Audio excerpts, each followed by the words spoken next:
You're listening to the Ambitious Bookkeeper podcast. I'm Serena Shoup, your host today, and I'm interviewing Hunter Rademacher, who is a salesperson in an accounting firm.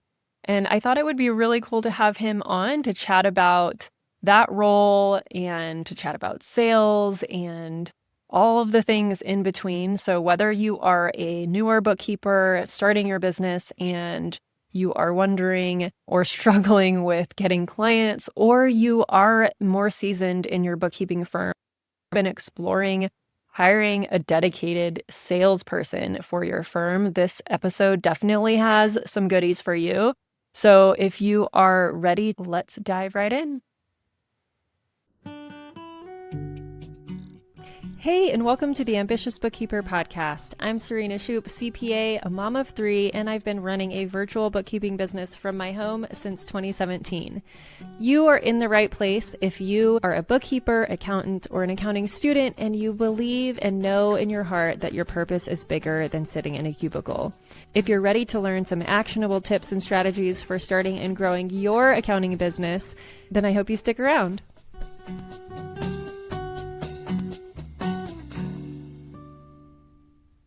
Welcome, Hunter, to the Ambitious Bookkeeper podcast, and welcome back to our listener. This is one of the first episodes of 2026, so I'm really excited to have you here and to be bringing some amazing interviews. So without further ado, Hunter, go ahead and introduce yourself. Yeah, thanks, Serena. I really appreciate it. Hi, everyone. My name is Hunter Rademacher. For you guys who don't know, I work for an accounting firm currently, and what I do a lot of times is I'm their main salesperson. So my role is selling accounting, payroll, and primarily bookkeeping solutions to small business owners. So that's primarily what I do. It's kind of like a unique role. I don't know how many people just sell accounting solutions in this particular case or a service. So I'm really excited to be here and just kind of chat about what I do. And I'm really hoping somebody who's listening can get some value out of that. So. Yeah, I was particularly interested in having you on the podcast for a couple of reasons. One being, as I mentioned before we hit record, is that anytime a new community member comes into our Facebook group, I have some questions that they're required to answer before I approve their entry. And one of them is to just give a background on what their current struggle is in their business. And a lot of people lately has been almost across the board. The struggle is getting clients. And even if they just put getting clients is a struggle, I know there's always the aspect of getting leads. And so that's a piece of it. Sales is a piece of it. But in order to be comfortable bringing in leads, I feel like people need to be comfortable selling.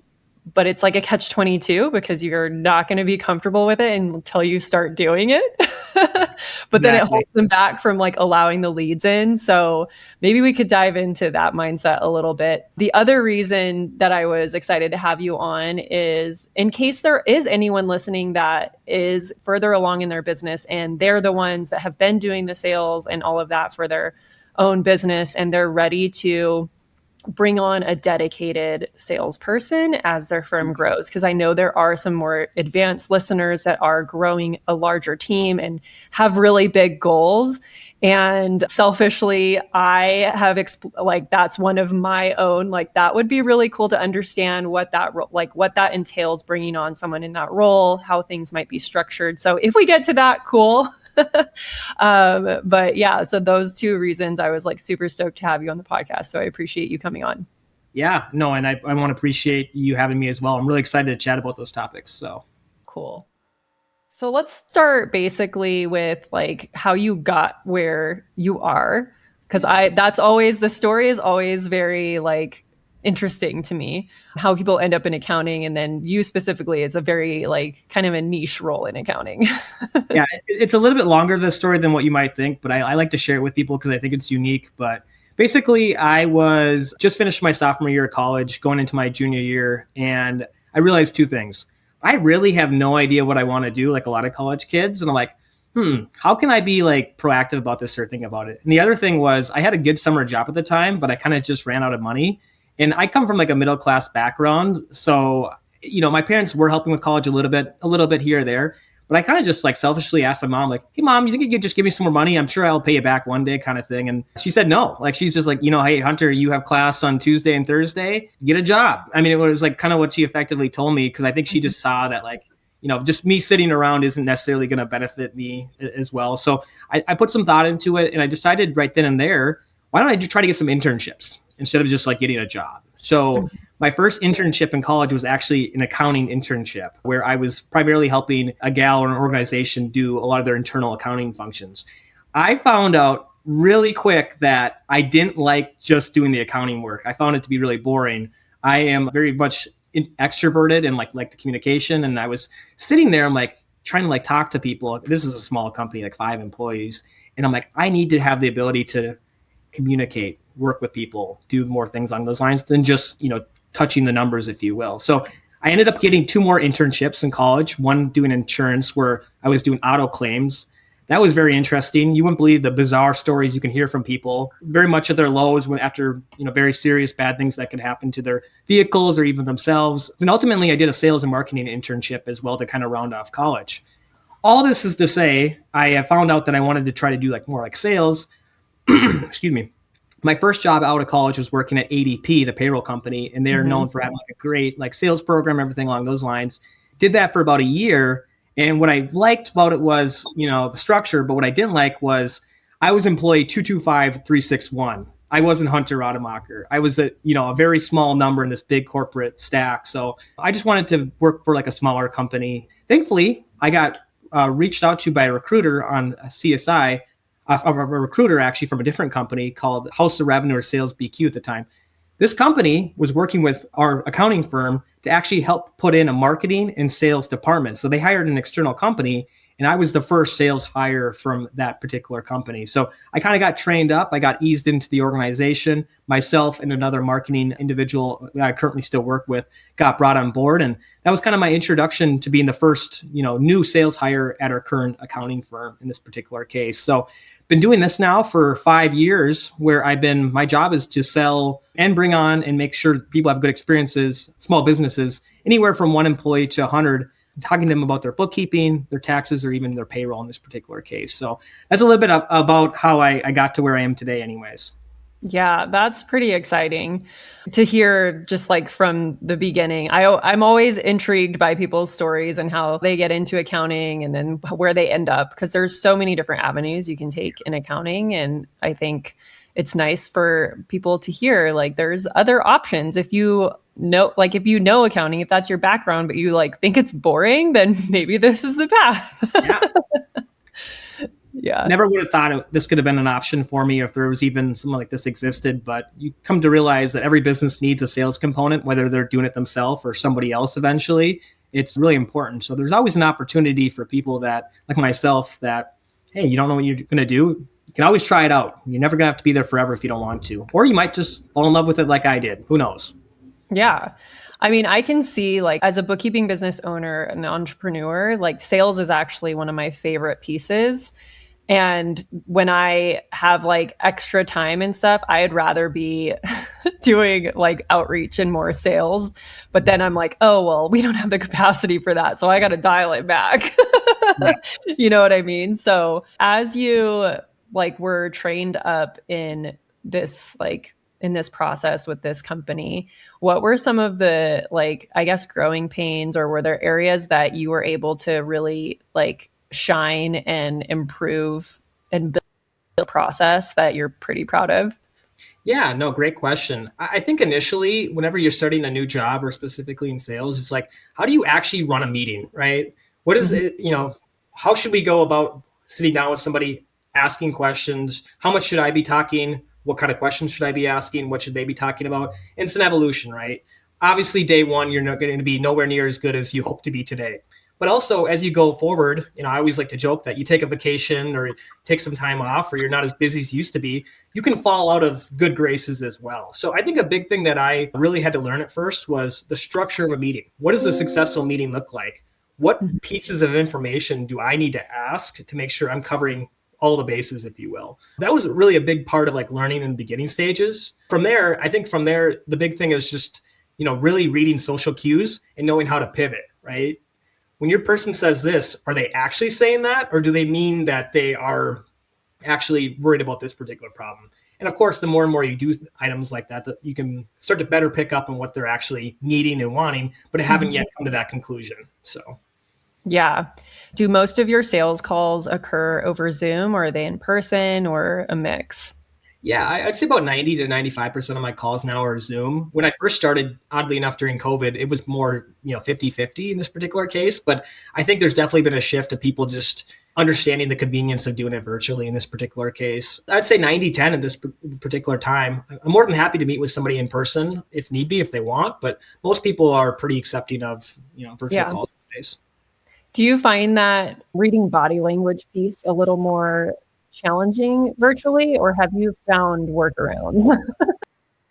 Yeah, potentially. Body language is important, but it's my opinion that tone is more important. I mean, Mm, usually I can pick up from someone's tone how they're feeling about something. Like, for example, if you're going to be presenting somebody price and they're talking like this the entire meeting, and now they're talking like this, they were surprised by that, or they're pretty shocked. They might need a little bit longer to digest that particular instance. Or, if their voice stays the same or even value goes up in this particular case, they might not have been as surprised, right? They might be okay with it. They might be actually pretty excited about it. So it's a combination of things, but I feel like listening to the tone of their voice is really what makes or breaks it in this particular case.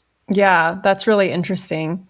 What have been some of the key resources for you to learn the sales structure and the process and becoming really good at it? Obviously, practice and doing it more is important. There's a lot of sales books out there. I don't think you could go wrong. And we've had a lot of sales training as well, thankfully to our owner in this case, who's put a lot of resources into that. But I think the biggest thing that helps me the most is just constantly asking and getting yourself out of the way. I think the biggest issue that a lot of salespeople have is they think that they're this awesome person that we need to tell them what they need and all these other things. In my opinion, that couldn't be further from the truth. My best meetings are when I'm asking questions, and for lack of better words, I shut the hell up, right? Yeah. So I think the biggest resources is kind of like that constant reminder, whether it's a sticky note right there or anything along those lines, that, hey, when in doubt, just ask questions. These people have issues. They want you to solve it. You just have to let them do it effectively in this particular case. And it's just not getting in your own way is kind of like the best training I've had over my 10 years so far. Yeah.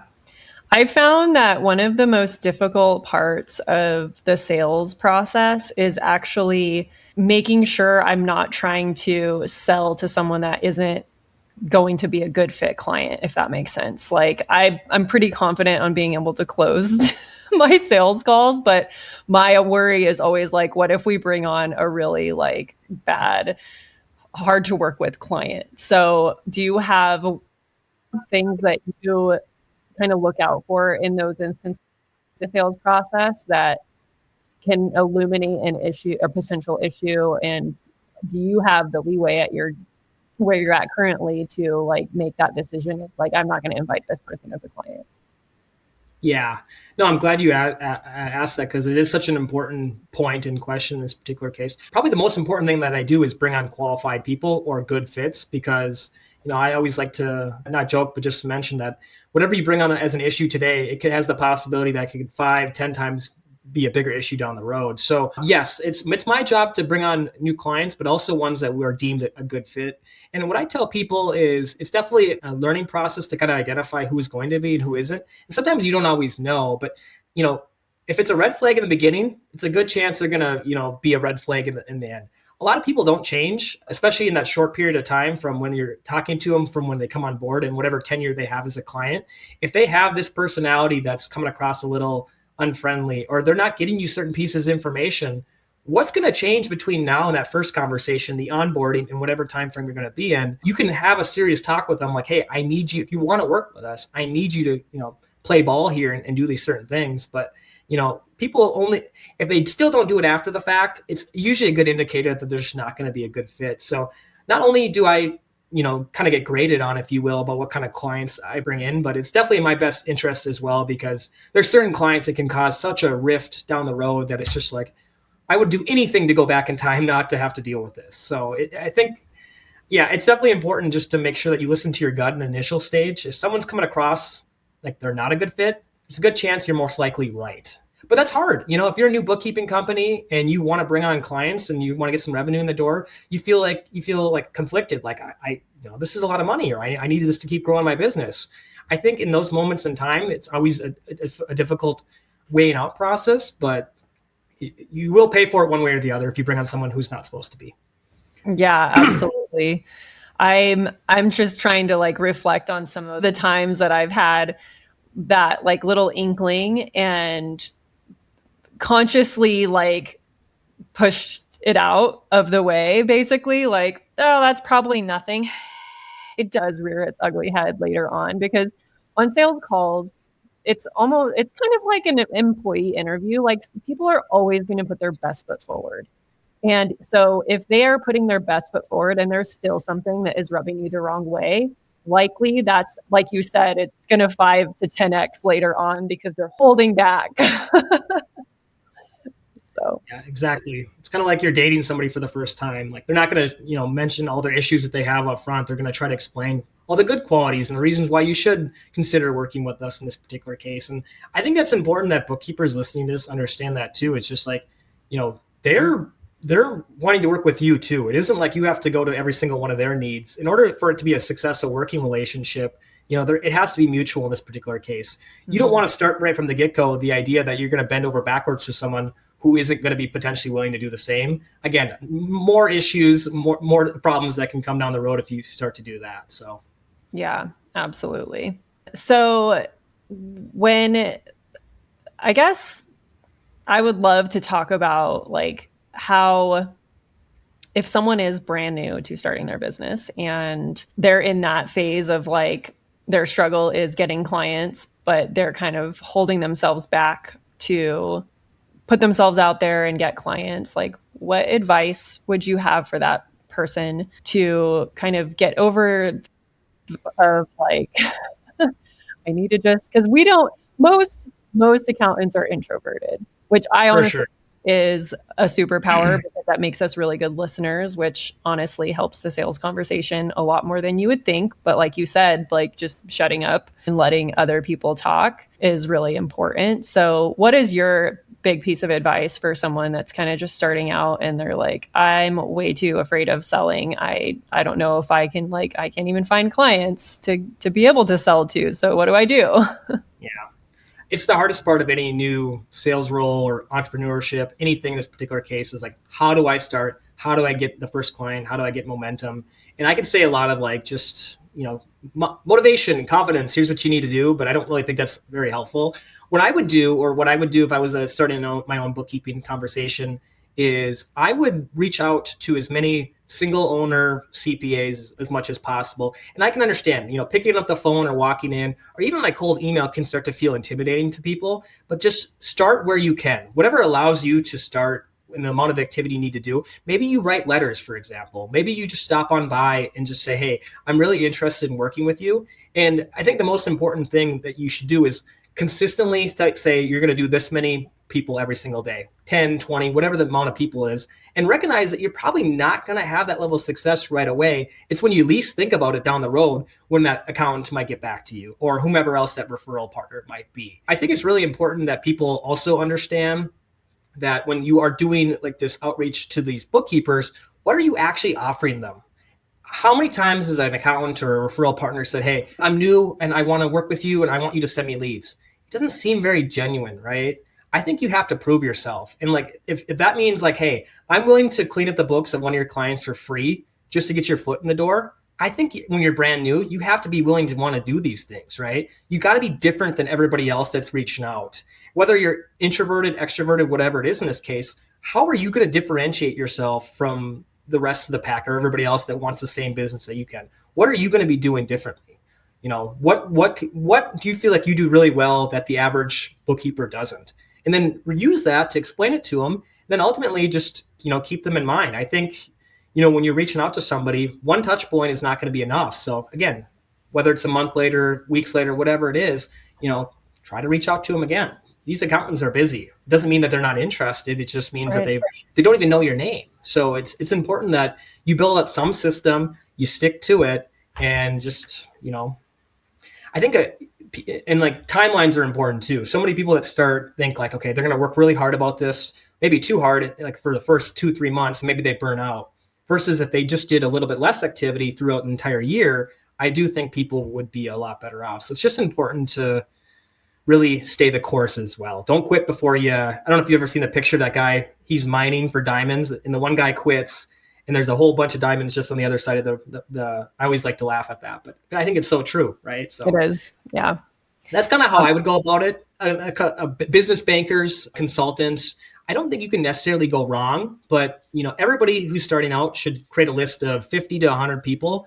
Man, if I had the opportunity to work with this individual, I would be doing amazing. And the reality is you don't need anywhere near that many. You probably need 3, 4, 5 accountants, a couple consultants, whatever it is. Now you have your base. Now you're doing good work. Now you're getting referrals. Now you're so busy you have to hire somebody, right? Good problem to have. Yeah. That's what I would do if I was in that position, though. Yeah, that's a really good. I like that piece of advice because as like an accountant or an introvert, like it's going to be easier to talk to another accountant. Like you don't have Yeah, to worry about sounding too jargony because they understand the language. And really all you're doing is, yeah, like you said, like find a way to set yourself apart, be likable, be easy to work with. That's the biggest, and receptive. So like if they, you can let them know, like, I'm happy to like do things the way that you want them done so that you can get your taxes, their taxes done more efficiently or whatever. Like you want them, not just, you just don't, you're not there to just take some business. exactly. Yeah. So speaking of, I had this thought while you were talking and I was going to segue into something else from it. I guess it'll come back to me. But one is that since you have your job is to talk to tons of business owners on a daily basis, right?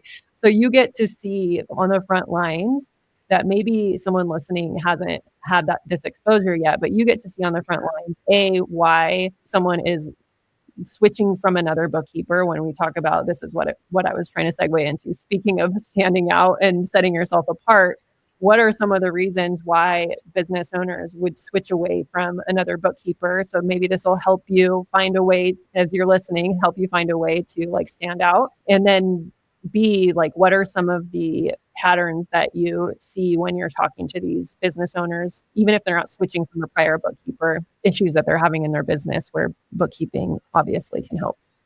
Great question. I think that's the best question ever, actually, in this case. I think, well, just speaking with other bookkeepers that I've, networked as well, that there's this insight that, my client left me because I must have done something incorrect or I didn't get the books 100% accurate. I think that's the furthest thing from the truth. I think people leave bookkeepers for 2 reasons. 1, a lack of communication. They're not staying up to date. And 2, a lack of accountability. What do I mean by all those things? When's the last time your bookkeeper had reached out to you to make sure that you're doing well, that you're satisfied with the service? And then 2, are you setting deadlines? Are you actually providing them the work or the books on a certain time frame? Are you actually doing what you said you were going to? So many people that come to us say, yeah, I signed up for this bookkeeping person. It sounded good. And then they haven't touched my books in 6-7 months, right? And I was under the impression that they were going to be doing it quarterly or monthly or whatever in this particular case. And then when I reach out to them, I can't get a hold of them either. I think there's such a change that a lot of small business owners know that they need accurate numbers, but they don't really understand why. You know what I mean? Like, well, I know I need accurate numbers so I can file an accurate tax return so I don't get in trouble, so I don't go to jail. How ridiculous does that sound, right? Like that's the floor in this case. I think there's such an opportunity for a bookkeeper to become an advisor as well. Like, not to say you have to become a tax wizard or anything like that, but if you're going to do the numbers, you say what you're going to do it accountable, and you want to offer them to like kind of break down, hey, here's what your numbers are telling me month over month compared to what you did. That right there, I think small business owners are screaming for, and they just can't really seem to get it from their bookkeepers in this particular case. I tell people all the time, numbers are just numbers unless you do something with them, right? Yeah. If you're just delivering your numbers to your client every single month, don't be surprised when they're shopping around for a lower price, or don't be surprised when someone who says, hey, I'll go over all this with you and kind of help you understand how your business is doing. You're going to lose those people, because I think at the end of the day, people want to understand, why am I paying for these numbers to be accurate? What does it actually mean? What kind of decisions can I make off of how my business is doing? Yeah, I can vouch for that because 100% of the clients that we've taken over that have come from another bookkeeper, that's it. They're dissatisfied with either lack of communication or dissatisfied with like all they're getting is, hey, your bookkeeping's done. They don't get reports, they don't get an explanation, they don't get any sort of education about what their numbers are doing or context. This is biggest pet peeves. If you're a longtime listener of the podcast, you've probably heard me say this, but if you at least send reports, but don't just stop there because I still see this is also an issue. Clients have come to us, they're getting reports and they're getting them timely, but they don't have any context around them, meaning like they're just getting the January report with no comparison to what happened the prior January or the prior month. So there's no context to like, what does this even mean? Am I doing better? Am I doing worse? Do I need to be worried or like any of that kind of stuff? So please at least give them like a monthly, month over month P&L or year over year so that they can compare like where they're tracking against last year. And you don't have to do budgets either. Like this is all very valuable information that they can use without going really deep into advisory. So I could have said it better myself. And I just think even like when you're first bringing on a client, like, what's important to you? Like when you look at this financials, figure out what their level of education is on it. Do they understand how to read the profit and loss? If they don't, okay, that's where we can start. But let's just say that they do in this case. What's important for you to see? Like obviously your profit margin, your top line, your bottom line, but where else what's important to you? I really want to be tracking my payroll expenses, right? Or my payroll wages as a percentage. How hard would it be every single month before you deliver that report that you can say, hey, here's your payroll wages, your expense, here's the percentage. It's gone up 3% compared to last month or went down, whatever this case. Adding a small nugget, albeit even just in an email to supply them with something that's important to them, could mean the absolute world for them. And it's a really easy way, in my opinion, to go above and beyond what a bunch of other bookkeepers are doing.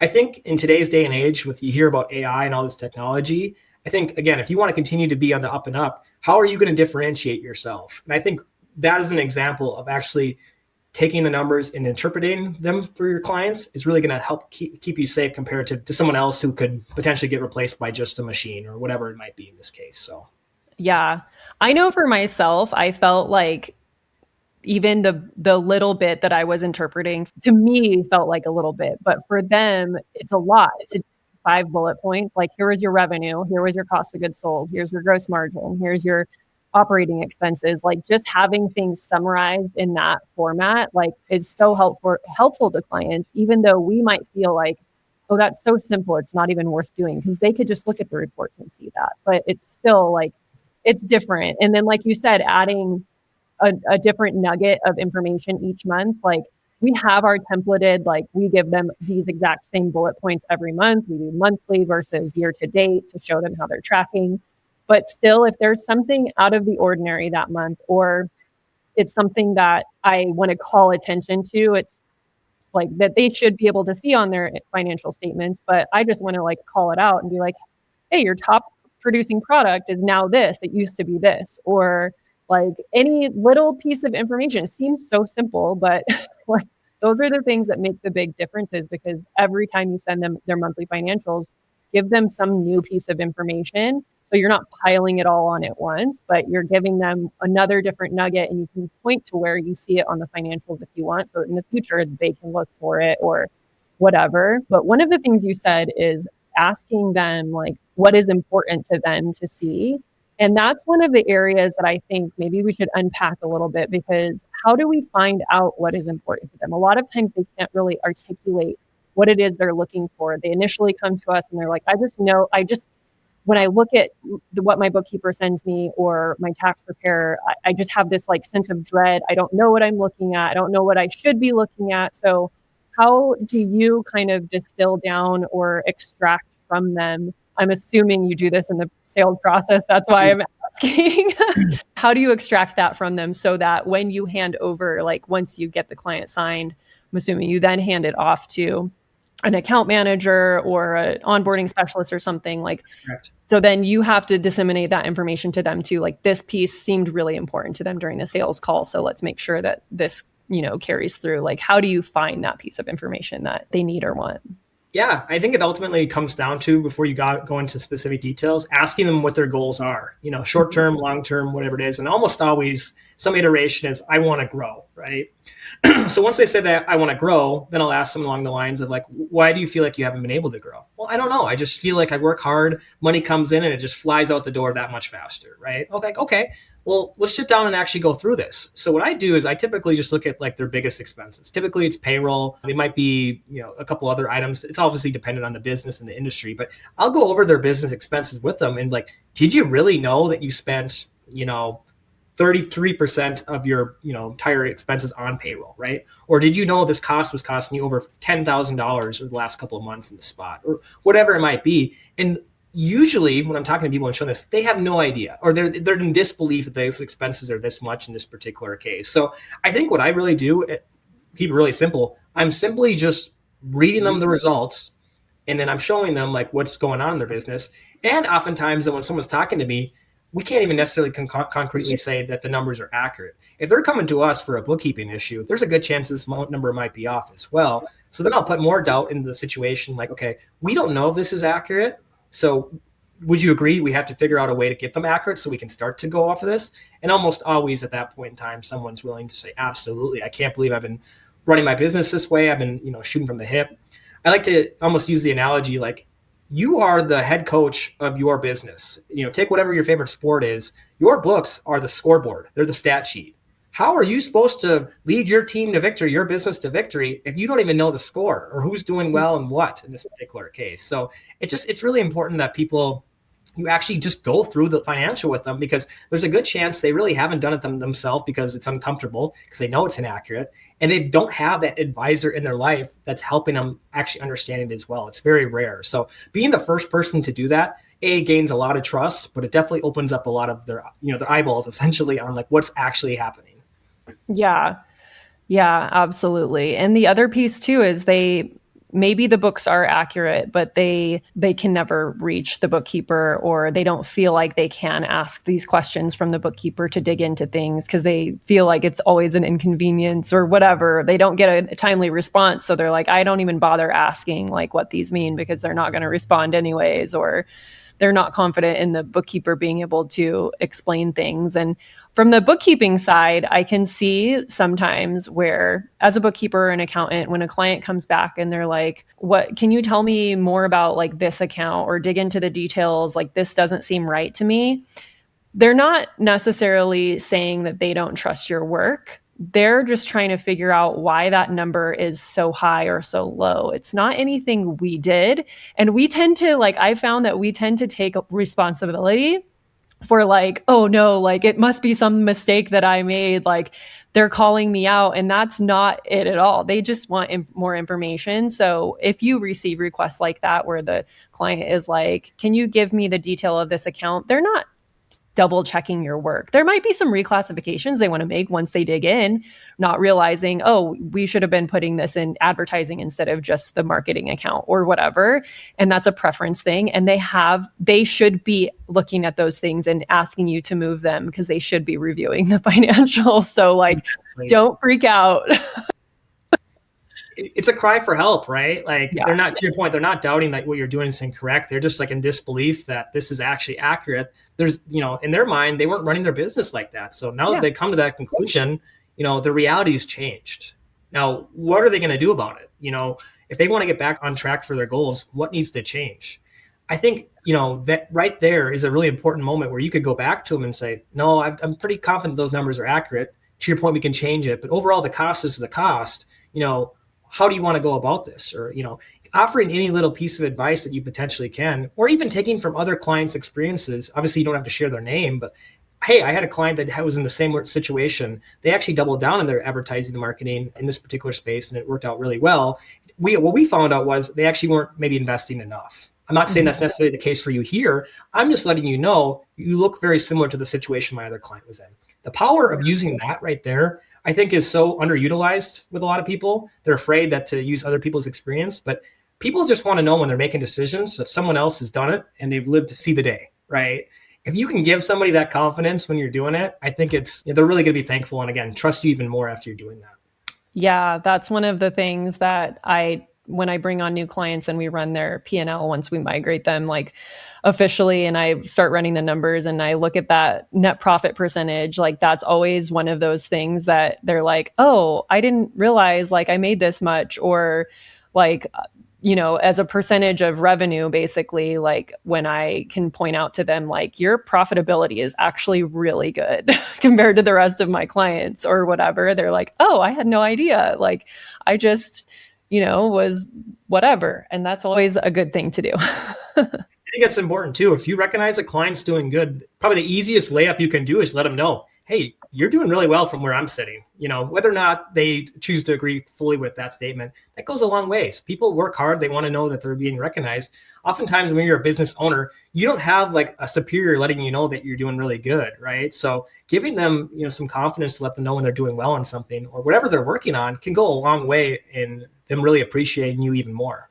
Yeah, that's one of the things that I have in our like template that we send our monthly financials to the clients, is a little bullet point is like, find anything that you can celebrate when looking at the numbers. Whether Literally. it's, oh, you paid down extra debt this month, or like your profitability's up, or your cost of goods went down, or any small thing, or even like, hey, I see how like hard you're working. Like, I see what you're doing online with your social media or whatever. So it doesn't even really have to be numbers related, just like words of affirmation in any way.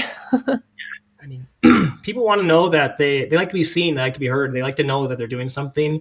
And it can be really hard to continue to do that if they don't see that immediate results. But if you have a vendor that if you being the vendor, if you can help them keep that confidence going a long way, you can, in a way, help them reach their goal. Yeah. And if they reach their goals, you reach yours. And that's one thing that I always have to remind myself of, is like, their success, like our success is kind of dependent on their success. So why wouldn't we do whatever we can to help them succeed? Absolutely. Their business continues to grow. They're going to have more bookkeeping activity and you can grow with them. Yeah, absolutely. So one of the other things that tend to come up in our sales conversations is pricing. And I know this is a big one for our listeners. Like, they feel really weird about talking about pricing, and there's different schools of thought on whether you should present pricing on the call or follow up with a proposal. So I'd love to hear your take on the whole pricing conversation. Yeah, I think it really depends on like what you determine your sales cycle, but I'm just going to use mine for an example. So typically, let's just say I got a referral or I'm reaching out to somebody or anything in this particular case, and I'm having that initial conversation with them. The conversation is usually to identify the background, the summary, if you will. And typically at the end of that call, they will ask, hey, Hunter, or they will say, hey, Hunter, this all sounds great, but what is this going to cost me, right? And I think a lot of people shudder at that moment in time. They freak out and they feel like they have to be protective over it because you honestly don't know, right? You need information. You need to do all these other things. What I found is the best thing that you can do is give a range, right? And it doesn't have to be a concrete range. And even what works better than that is kind of explain, hey, I can't give you an exact price right now. Here's all the factors and here's why I need them. If you explain to someone like what goes into your price and what information you'll need, they'll typically understand that, like, hey, I'm not going to be held to a single price today, but then try to give them the best of your ability, a wide range or something. Because I think in today's day and age, with the internet and research, you just have to be more truthful about it. There's no sugarcoating it. You are who you are. You're worth what you're worth, and you don't need to hide that, right? No, that doesn't mean you have to, give them a price that you're stuck to. But I do think people should have the confidence to give a range. So let's just say you give the range. They're like, okay, that seems interesting. We'll see, or whatever result they give you. You end up getting the information. I typically go to a second meeting where I'm going over their situation, reviewing their bookkeeping with them. Typically, I'll also take a look at their taxes or if they have anything else withstanding. I also like to recap our first conversation. So, hey, you had mentioned that you have X, X, X, and X, and X wrong, right? Here's kind of like a game plan on how we would solve that for you. But then also, I always go over the pricing on the call or the meeting. I never send a proposal without talking with them because in their mind, it's very easy to see that dollar price by themselves and just shut off. Mentally, I was prepared to pay $500 a month. It's $605, can't do it, right?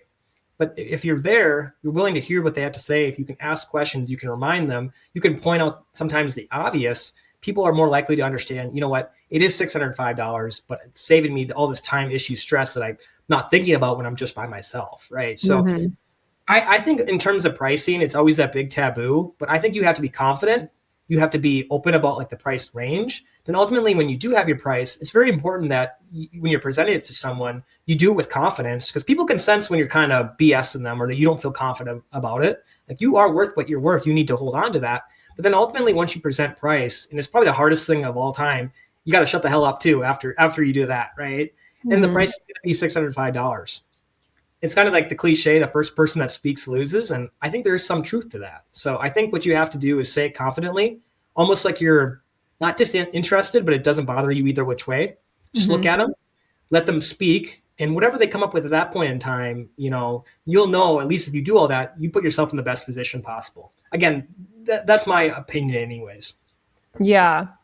I bet since you aren't the one that actually like delivers the work, it's easier to say to say the pricing. You know what I mean? For So I sure. think that also creates some friction as the business owner because it's like I really need this client or I really want this client. I don't want to overprice and lose them.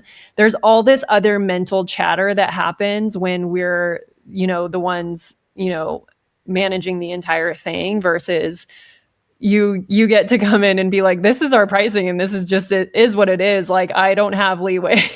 Sure. And that's a very fair point, to be fair. But Yeah. to that point, like maybe if you're a listener and your firm is at the point where you're like, I don't even really have enough time to be taking more sales calls, but I do want to grow, maybe it's time to start exploring bringing in someone to do sales for you. So what does that look like for a small firm? Typically, like I don't know if you can share like your experience on like what does the compensation structure look like? Do you get paid like a base rate plus commissions type of situation, just so people can start to gain understanding of what that would like look like if they outsource that piece? Yeah, we're a part of a big accounting association where there's some other salespeople, and we do consulting, or I have done consulting with other firms that are just starting out. To your point, they're hiring their first salesperson, and typically, to your point, the base plus a commission is pretty typical. Mm-hmm. Meaning, you have some leeway or like some comfortable, base. You're obviously going to get paid something in this particular spot, but then also, typically how I get paid is it's based off of annualized revenue. So over the year, start of January, for example, that were sets. So now I'm in my lowest tranche. But as I go on throughout the year, as I sell more and more, my commission structure goes up, up, up gradually based off certain dollar and sales targets. In my opinion, I think it's the best way you could go about it. It's always incentivizing you not only to sell something, but to continue to sell throughout the year through the dog days and everything else to try to get to your ultimate goal, which is that highest area. And ultimately where you'd want to be as an owner as well. You'd mentioned like, what are some good signs that it makes sense to hire a salesperson? I think when, the owner's been doing it for so long and they start to come to the realization that like, I'm busy, I'm getting pulled in all these different directions, and also they come to the conclusion that if I hire the right person, I give them the right training, they're probably going to be a lot better than I am at this, right? And that's a hard thing for people to swallow that like, hey, but they have to come to the realization that if someone's just focusing on this, they can probably get pretty good. They'll know your organization. They'll just be focusing on this. They're not running payroll. They're not dealing with all these other issues or putting out fires. If they could just focus on sales and do that, I bet you we could really, turn this machine up a little bit. So I think, if you're somebody listening to this and you're kind of contemplating it, I think it's really important that you kind of look at yourself in the mirror and just be like, hey, if I never had to do this again, but if someone could either match or even exceed my output I'm doing right now, how much better off could we be, right? Mm-hmm. Yeah. Especially with all the other hats that we wear. Because if you're at that point where you're like, I don't really have enough time to do sales, but like, I want to grow, whether you're still stuck in doing some of the accounting or it's a combination of accounting that you're doing client work, doing sales, you're doing some other marketing like content creation, which is different than sales. Like, Yeah.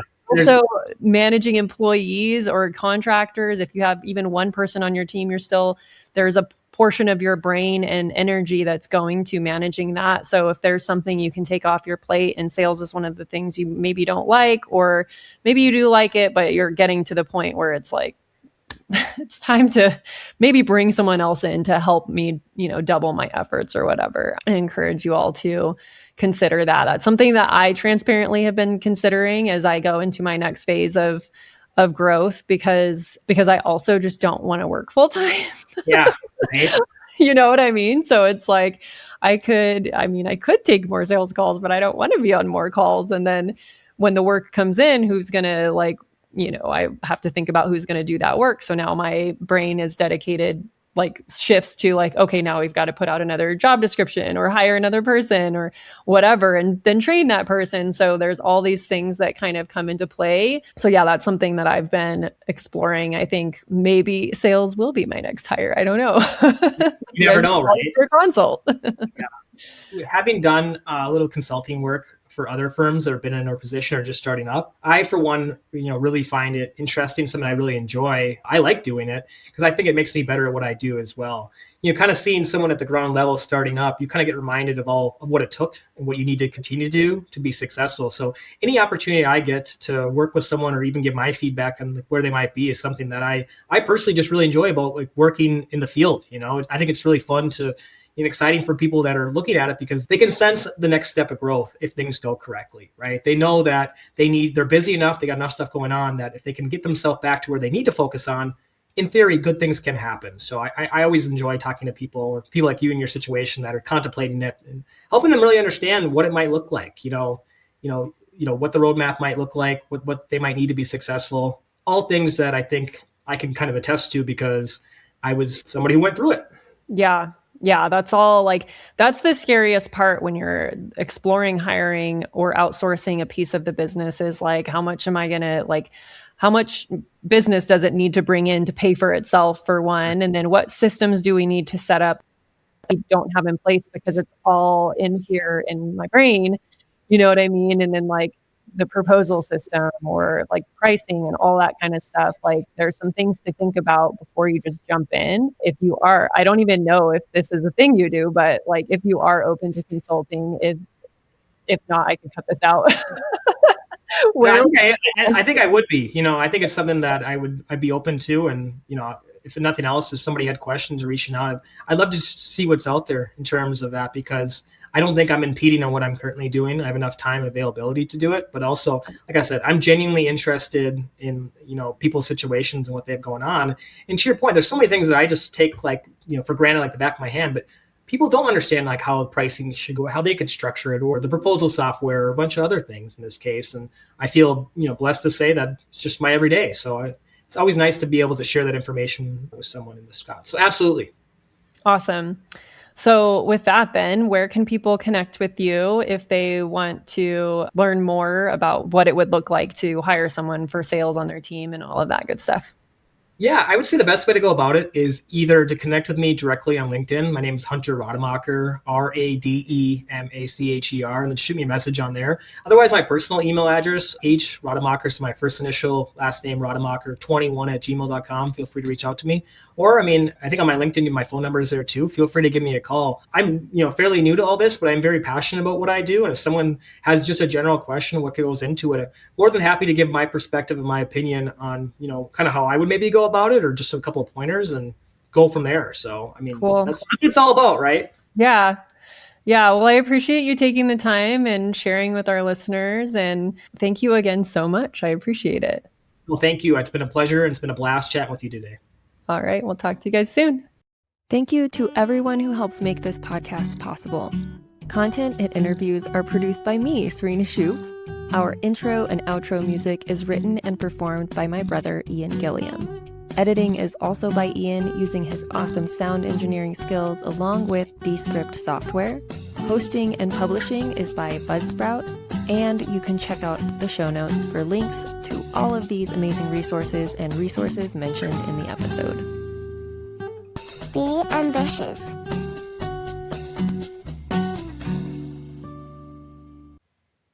You're listening to the Ambitious Bookkeeper podcast. I'm Serena Shoup, your host today, and I am interviewing Hunter Rademacher who is a salesperson in an accounting firm. And I thought it would be really cool to have him on to chat about that role and to chat about sales and all of the things in between. So whether you are a newer bookkeeper starting your business and you are wondering or struggling with getting clients, or you are more seasoned in your bookkeeping firm, been exploring hiring a dedicated salesperson for your firm, this episode definitely has some goodies for you. So if you are ready to listen, let's dive right in. You're listening to the Ambitious Bookkeeper podcast. I'm Serena Shoup, your host today, and I am interviewing Hunter Rademacher who is a salesperson in an accounting firm. And I thought it would be really cool to have him on to chat about that role and to chat about sales and all of the things in between. So whether you are a newer bookkeeper starting your business and you are wondering or struggling with getting clients, or you are more seasoned in your bookkeeping firm, been exploring hiring a dedicated salesperson for your firm, this episode definitely has some goodies for you.